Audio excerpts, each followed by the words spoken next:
जीतन राम मांझी का बड़ा बयान आ गया है। बीजेपी का साथ वो नहीं छोड़ेंगे किसी भी कीमत पर। आखिर पीछे कौन सी डील हुई है? नमस्कार, दर्श न्यूज में आपका स्वागत है। मैं हूं अनुराग। खबर बड़ी है क्योंकि जीतन राम मांझी ने साफ साफ कह दिया है कि वो बीजेपी का साथ किसी भी कीमत पर नहीं छोड़ेंगे। उनकी पार्टी है जो हम यानी हिंदुस्तानी अवाम मोर्चा साथ बीजेपी का नहीं छोड़ेगी। जीतन राम मांझी ने ट्वीट किया है। ट्वीट में जो कुछ बातें लिखी हैं पहले वो बताते हैं आपको, और फिर इसके पीछे क्या कुछ हुआ है ये भी जानने की कोशिश करेंगे।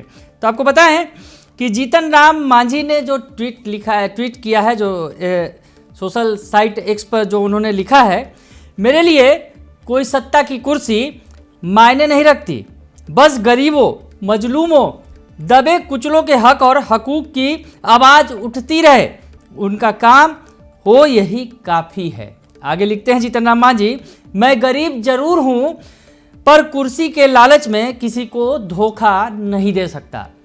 तो जीतन राम मांझी ने फिर आगे लिखा, हम मोदी जी के साथ थे, हम मोदी जी के साथ हैं और हम मोदी जी के साथ रहेंगे।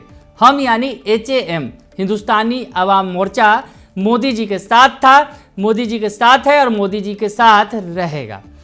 तो इस ट्वीट में बड़ी बात यह है कि जीतन राम मांझी प्रधानमंत्री नरेंद्र मोदी का नाम बार बार ले रहे हैं, लेकिन नीतीश कुमार का नाम उन्होंने नहीं लिया है।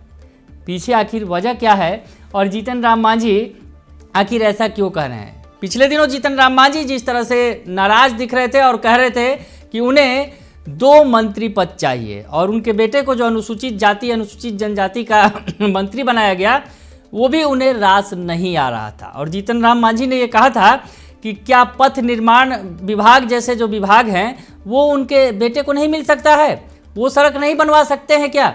इस तरह की बातें मांझी जी कहते नजर आ रहे थे और नाराज नजर आ रहे थे, लेकिन उनकी नाराजगी दूर हो गई है। ट्वीट से तो यही पता चल रहा है। तो ट्वीट के पीछे आखिर राज क्या है? जीतन राम मांझी आखिर उनकी नाराजगी दूर कैसे हो गई? तो जो बड़ी खबर सामने आ रही है कि जीतन राम मांझी को राज्यसभा का टिकट मिल गया। जी हाँ, जो बातें आ रही हैं, जो खबरें छनकर सामने आ रही है कि जीतन राम मांझी को राज्यसभा का टिकट मिल गया है। बीजेपी कोटे से वो राज्यसभा जाएंगे, ये बड़ी बात सामने आई है। दरअसल बीजेपी अभी राज्य में जो 6 सीटें खाली हुई हैं, जिसमें 3 NDA के कोटे में जाएंगी और 3 महागठबंधन के कोटे में जाने की उम्मीद है। तो ऐसे में जीतन राम मांझी को बीजेपी कोटे से राज्यसभा भेजा जा सकता है, ये बड़ी खबर निकलकर सामने आई है। और जो लोकसभा चुनाव होने वाले हैं, जिसमें बिहार में 40 सीटें हैं, उसमें 1 लोकसभा की सीट जीतन राम मांझी को दी जाएगी। तो शायद ये डील हो गई है और इस डील के बाद जीतन राम मांझी मोदी जी के गुण गा रहे हैं, मोदी के साथ खड़े होने की बात कर रहे हैं और कह रहे हैं कि हम साथ थे, साथ हैं और साथ रहेंगे।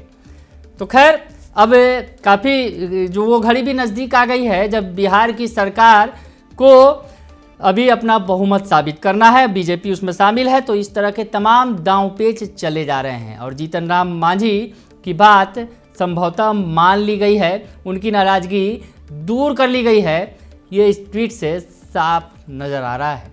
और जीतन राम मांझी को 1 राज्यसभा की सीट और 1 लोकसभा की सीट मिलने जा रही है, ये भी लगभग तय माना जा रहा है। बने रहिए दर्श न्यूज के साथ, तमाम खबरों से आपको अपडेट रखेंगे। फिलहाल के लिए इतना ही, धन्यवाद।